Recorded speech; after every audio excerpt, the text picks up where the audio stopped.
আজকে সারাটা দিন ঘুরলাম, তোদের কাছে কেমন লাগলো? হ্যাঁ, অনেক ভালো লাগছে। বন্ধু, ঘোরাঘুরি করতে অনেক ভালো লাগে। হ্যাঁ বন্ধু, আমার কাছেও ভালো লাগে। দেখ এই গ্রামটা দেখতে কত সুন্দর। হ্যাঁ, গ্রামটা কিন্তু অনেক সুন্দর। আর আমার গ্রামের প্রকৃতি দেখতে অনেক ভালো লাগে। আমার কাছেও অনেক ভালো লাগে। তাহলে এক কাজ করি, এই গ্রামে আমরা কিছুদিন কাটাই। হ্যাঁ, তুই ঠিক বলছস। তাহলে তো আমাদের বাসা ভাড়া করতে হবে। ওই তো দেখ, একটা লোক আসতেছে। আচ্ছা, তুই গাড়িটা এক সাইড কর, আমি ডাক দিতেছি। আঙ্কেল, আঙ্কেল, মনে হয় লোকটা দাঁড়াইছে। আচ্ছা, চল চল চল। আঙ্কেল, হ্যাঁ বলো। আঙ্কেল, এইদিকে আসেন, একটা কথা বলবো।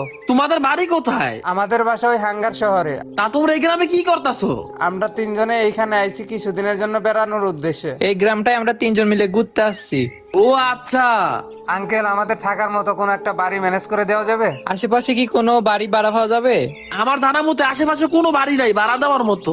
আর এই গ্রামটা তো ভালো করে চিনিও না আমরা আঙ্কেল। এই রাতের বেলা কই যাবো আমরা বলেন? আচ্ছা, ওরা যদি এত করে বলতাছে তাহলে ওদেরকে ওই বাড়িতে নিয়ে যাই। হ্যাঁ, একটা একটা বাড়ি আছে। আচ্ছা, তোমরা আমার সাথে আসো। ধন্যবাদ আঙ্কেল। হ্যাঁ হ্যাঁ, চলেন আঙ্কেল। আর তোরাও আয় পিছন পিছন। এই যে এই বাড়িটা, এই বাড়ির মধ্যে কেউ থাকে না, তোমরা চাইলে এখানে থাকতে পারো। ওরে আল্লাহ, এত বড় বাড়ি! এটা তো পুরো রাজপ্রাসাদের মতো। হ্যাঁ সত্যি তো, এটা তো পুরো রাজপ্রাসাদের মতো লাগতেছে। হ্যাঁ, বাড়িটা কিন্তু অনেক বড়। আচ্ছা ঠিক আছে, চলো উপরে যাই। হ্যাঁ হ্যাঁ, চলো আঙ্কেলের সাথে যাই। অনেক বড় বাড়ি। এই বাড়িটা তোমাদের কাছে কেমন লাগছে? আমাদের কাছে অনেক ভালো লাগছে বাড়িটা। হ্যাঁ, অসাধারণ, সত্যি অনেক সুন্দর বাড়িটা। আরে বিছানা তো সেই রে, এই শুয়ে পড় শুয়ে পড়। আরে সেই তো মজা লাগতেছে, বিছানাটা একদম ফোমের বিছানা। দেখছেন আঙ্কেল, দুইটা বন্ধু একদম খুশিতে আত্মহারা হয়ে গেছে বাড়িটা দেখে। এখানে এক বিছানায় তো মাত্র দুইজন শোয়া যাবে। হ্যাঁ, এই খাটে দুইজন থাকতে পারবা। আচ্ছা ঠিক আছে আঙ্কেল, সমস্যা নাই, তিনজনে অমনি থাকবো। আসো আমার সাথে, এই পাশে একটা রুম আছে। ও, এই পাশেও একটা রুম আছে, তাহলে তো আমাদের জন্য অনেক ভালো। আর আমরা তো কল্পনা করি না এত সুন্দর বাড়িতে আমরা থাকতে পারবো। অনেক সুন্দর লাগছে আমাদের বাড়িটা। ভালো লাগলে হবে নাকি নাজমুল? এই বাড়িতে তো একটা খাট, আর একটা খাটে দুইজন শোয়া যাবে। তোমার তো আজকে বাইরে রাখবো। আর একজনই সোফার মধ্যে শুয়ে থাকতে পারবা। হ্যাঁ আঙ্কেল, একজন সোফার মধ্যে শোয়া যাবে। আমি ওর সাথে মজা করলাম আর কি। আচ্ছা, তোমরা এখানে কতদিন থাকবা? বেশি দিন না আঙ্কেল, মাত্র 3 দিন থাকবো। ও, 3 দিন। হ্যাঁ আঙ্কেল, 3 দিন। তাহলে আপনাকে এখন কত টাকা দেওয়া লাগবে? ওকে, তাহলে তোমরা 3,000 টাকা দাও। আচ্ছা, এই না আঙ্কেল, 3,000 টাকা। আঙ্কেল, আমাদের তো আবার কোনো সমস্যা হবে না? আরে কোনো সমস্যা নাই। আচ্ছা আঙ্কেল, যদি কোনো সমস্যা হয় আপনাকে কোথায় পাওয়া যাবে? তোমাদের সাথে আমার যেখানে দেখা হইলো এর থেকে একটু সামনেই আমার বাসা। ওইখানে গিয়ে বললেই রাফির বাসা কোনটা, তাইলে মানুষ তোমাদের চিনাই দিব। ওকে ঠিক আছে, তাইলে তোমরা এখন থাকো, আমি এখন চলে যাই। আচ্ছা ঠিক আছে আঙ্কেল। আচ্ছা আঙ্কেল তো চলে গেছে, এখন এক কাজ কর, রাত অনেক হয়ে গেছে, ঘুমাই পর যা। আর তোরা এইখানে ঘুমা, হ্যাঁ? আমি তাহলে ওই পাশের রুমের সোফার মধ্যে ঘুমাই। আচ্ছা ঠিক আছে, যা। আচ্ছা তাহলে তোরা দুজন এইখানে ঘুমা, আমি গেলাম ওই পাশে। যদি কোনো সমস্যা হয় আমার ডাক দিস। বেশি রাত জায়গাটা ঠিক হবে না, ঘুমাই পড়ি। আবার সকালবেলা উঠে পুরো গ্রামটা ঘুরে দেখব। কি ব্যাপার, হঠাৎ করে এরকম ভয়ানক আওয়াজ কোথা থেকে আসতেছে? মনে হইতেছে আশেপাশে কোনো একটা বড় ঘড়ির কাঁটার আওয়াজের শব্দ। এইভাবে শুয়ে থাকা যাবে না। এই নাজমুল, আকিব, নাজমুল, আরে তোরা দুইজন এদিকে আয় তো, তাড়াতাড়ি আয়। এই গভীর রাতে এত ভয়ঙ্কর আওয়াজ কোথা থেকে আসতেছে? হ্যাঁ, আমার কাছে অনেকটা অদ্ভুত লাগতেছে এই আওয়াজটা। এই আওয়াজটা ঘরের আশেপাশে থেকে আসতেছে। তাহলে এখন কি করব? আর রাত তো অনেক হয়ে গেছে। হ্যাঁ, রাত তো অনেক হয়ে গেছে, এখন কই যামু? আচ্ছা তাহলে চল, ভয় পাইলে চলবে না, নিচে গিয়ে তিনজনে দেখি যে আওয়াজটা আসতেছে কোথা থেকে। হ্যাঁ বন্ধু, চল নিচে গিয়া দেখি। আচ্ছা নাজমুল, আকিব, দাঁড়া, তিনজনে মিলে একাত্র বাড়ির বাইরে যাই। এই আওয়াজটা বাইরে থেকে আসতেছে। আচ্ছা ঠিক আছে, বাইরে চল। আরে বন্ধু, আশেপাশে তো কিছুই নাই। ঘড়ির কাঁটার আওয়াজের শব্দ আসতেছে, তোরা কি শুনতে পাইতেছিস? আশেপাশে তো কোনো ঘড়িও নাই। তাহলে এই আওয়াজটা আসতেছে কোথা থেকে? মনে হয় ওই টাওয়ার থেকে। ওইটা টাওয়ার থেকে কি বললো রে? ওই যে দেখ, একটা ভূত। আমি আমি বাড়ির মালিককে চাই। ই, ই, ই, ই, মালিককে চাই, আমি চাই। কি ব্যাপার, আমরা তিনজন এইভাবে এইখানে পড়ে রয়েছি কেন? তাহলে কালকে রাত্রে যেই ঘটনাটা ঘটছে ওইটা স্বপ্ন ছিল না? এই নাজমুল, নাজমুল, উঠতো। আরে বল, আমরা এখানে কা? আকিব, আকিব উঠ। হ্যাঁ বল। এই তোদের কি কোনো খেয়াল আছে আমরা বাইরে পড়ে রইছি? তাই তো, আমরা এখানে পড়ে রইছি কেন? তাহলে কি আমরা এই সারা রাত বাহিরেই ঘুমাইছিলাম? হ্যাঁ, আমরা সারা রাত বাইরেই ছিলাম। আমাদের সাথে একটা অলৌকিক ঘটনা ঘটে গেছে কালকে। আমি তো মনে করছি ওইটা স্বপ্ন ছিল। হ্যাঁ, সেটা তো আমিও ভাবছিলাম। আমি শুধু দেখলাম কেউ একজন এই টাওয়ারটা থেকে নামলো আর সাথে সাথে তোরা দুইজন চিৎকার দিয়ে অজ্ঞান হয়ে গেলি। তোদের সাথে সাথে আমিও শুয়ে পড়ি আর মনে হলো আত্মাটা কিছু একটা বলতেছিল। আমি ঠিক স্পষ্টভাবে কথাগুলো আর বুঝতে পারি নাই, কিন্তু আমার কাছে মনে হলো ও এই বাড়ির মালিককে চায় না কি যেন বলতেছিল বারবার। তারপরে আর কিছু মনে নেই আমার। আমাদের আর এই বাড়িতে এক মুহূর্ত থাকা ঠিক হবে না, চল এখান থেকে চলে যাই। হ্যাঁ তুই ঠিক বলছো, সেখান থেকে যাওয়াটাই ভালো। ওই তো দেখ একজন গাড়ি চালাই যাইতেছে, ওনারা ডাক দে। এই মাইকওয়ালা ভাই দাঁড়ান দাঁড়ান। ও মাইকওয়ালা ভাই, শুনেন শুনেন। এই যে ভাই, আমাদের কথা কি শুনতে পাইতেছেন আপনি? হ্যাঁ বলেন ভাইয়ারা, আপনার সাথে কিছু কথা বলতাম, আমাদের সাথে কিছু সময় দেওয়া যাবে? কোনো সমস্যা আপনাদের? হ্যাঁ ভাই, আমাদের একটু সমস্যা হয়েছে। কালকে আমাদের সাথে একটা অলৌকিক ঘটনা ঘটে গেছে। ওই যে ওই বড় বাড়িটার ওইখানেই। কালকে আমরা এখানে থাকার জন্য আইছিলাম, আর রাতের বেলা আমাদের সাথে একটা খুব ভয়ানক একটা ঘটনা ঘটছে। কি বলেন, ওই বাড়িতে ছিলেন আপনারা? হ্যাঁ ভাই, কালকে আমরা ওই বাড়িতে থাকার জন্য গেছিলাম। আপনাদের তো কোনো সমস্যা হয় নাই? সমস্যা বলতে মানে আমরা রাত্রেবেলা অনেক ভয়ানক একটা আওয়াজ শুনতে পাই আর বাইরে আসি, আর তারপরে আমরা জ্ঞান হারিয়ে ফেলি। আর তোমাদের ওই বাড়িতে থাকতে বলছিল কে? কালকে এই জায়গায় রাফি নামে একটা লোকের সাথে পরিচয় হয়েছিল, উনি নিয়ে গেছিল। ও আচ্ছা, এই কাহিনী। আমাদের কাছ থেকে 3000 টাকাও নিছে। তোমরা যে লোকটারে টাকা দিছো ওই তো 1 নাম্বারের বাটপার। হাই হাই, কি বলেন আপনি? হ্যাঁ, ওই লোকটা খালি মানুষের সাথে দামি করে টাকা নেয়, কিন্তু তোমাদেরকে ওই বাড়িতে নেওয়া যাওয়া ওর একদমই ঠিক হয় নাই।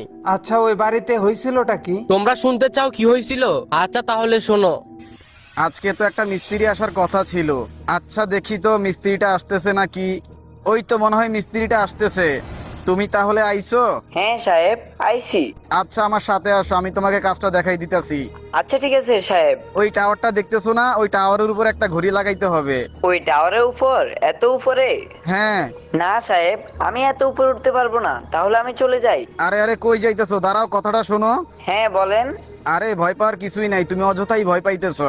আমি এত উপরে কোনোদিন কাজ করি নাই। আরে সমস্যা নাই, তুমি কোনো চিন্তাই করো না, তোমাকে টাকা কিছু বাড়াই দিমু নে।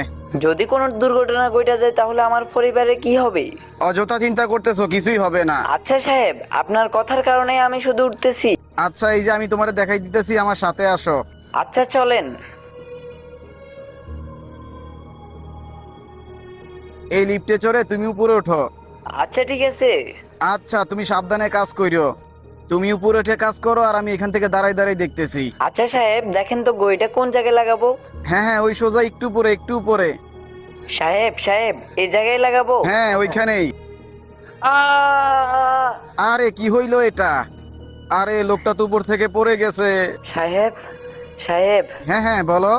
আমি আপনার বলেছিলাম আমি আমি এত উপরে উঠে কাজ করতে পারবো না। এখন এখন আমার পরিবারে কি হবে? আরে লোকটা তো মারা গেল, এখন কি করি? যা হবার হয়েছে, এখানে থাকা ঠিক হবে না। আরে লোকটা বারবার বলতেছিল এত উপরে সে কাজ করতে পারবে না, তারপরে জোর করে উঠাই দিলাম। এখন ওর পরিবারের লোক আইসা আমারে জিজ্ঞেস করলে আমি কি উত্তর দিমু? না না, কিছুই ভালো লাগতেছে না। আচ্ছা যা হওয়ার হবে, দেখা যাবে পরে, ঘুমাই পড়ি। না, চিন্তার কারণে ঘুমও আসতেছে না। এত ভয়ঙ্কর শব্দ কোথা থেকে আসতেছে? আমি মনে হয় চিন্তায় পুরো পাগল হয়ে যাইতেছি। আমার মনে হয় এই বাড়িতে থাকাটা আমার ঠিক হবে না। এর থেকে ভালো আমি এখান থেকে চলে যাই।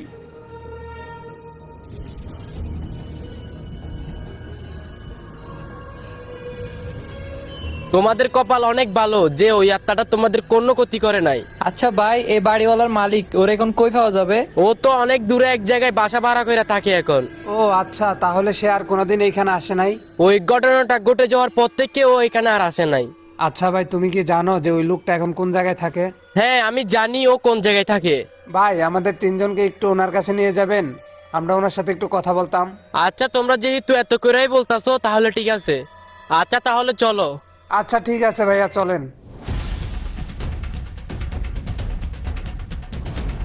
এই যে এই বাড়িতেই থাকে। ও আচ্ছা। এই তো লোকটাকে পাওয়া গেছে এখানে, এখানে আসেন সবাই। আরে তোমরা কারা? আমাদেরকে চিনবেন না আপনি? আর কি চাও আমার কাছে? কোলক টাওয়ারের ওইখানে যে বড় বাড়িটা, ওইটা কি আপনার? হ্যাঁ ওই বাড়িটা আমারই ছিল। আপনার ঘটনা আমরা সবকিছুই জানি।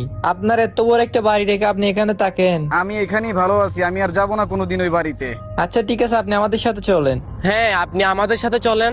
আপনার সেদিন পালিয়ে আসাটা একদমই ঠিক হয় নাই। যদি ওই লোকটা আমাকে মেরে ফেলে? ভয় পাওয়ার কিছুই নাই, আমরা আছি না, চলেন আমাদের সাথে। হ্যাঁ আমরা সবাই মিলে ওইখানে থাকবো, কোনো সমস্যা নাই। তাহলে আপনি আপনার বাড়িটাও ফিরে পেলেন। আমার কারণে ওই লোকটার মৃত্যু হয়েছে। ওই দিন লোকটা কাজ করতে চাইতেছিল না, তারপরও যে কেন আমি টাকার লোভ দেখাইলাম। যেটা হবার হয়ে গেছে, ওইসব ভেবে চিন্তা করে লাভ নাই, আপনি আমাদের সাথে চলেন। আচ্ছা ঠিক আছে, চলো।